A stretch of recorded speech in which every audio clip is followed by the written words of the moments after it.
দর্শক, শেষ 2 ওভারে বাংলাদেশের প্রয়োজন ছিল 13 রান। সেখান থেকে জয় তুলতে পারল না বাংলাদেশের নারীরা। হারালো 5 উইকেট, হারলো 7 রানে।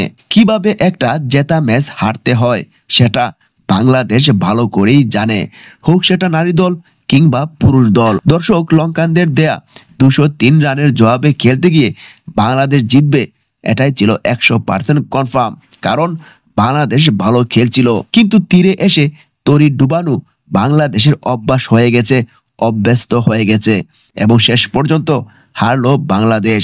শেষ 1 ওভারে দরকার ছিল মাত্র 9 রান, কিন্তু বাংলাদেশের নারীরা প্রথম 4 বলে হারায় 4 উইকেট এবং শেষ 2 বলে দরকার ছিল 9 রান, নেয় মাত্র 1 রান। অর্থাৎ শেষ 6 বলে দরকার ছিল 9 রান, বাংলাদেশ নিল 1 রান এবং হারলো 7 রানে।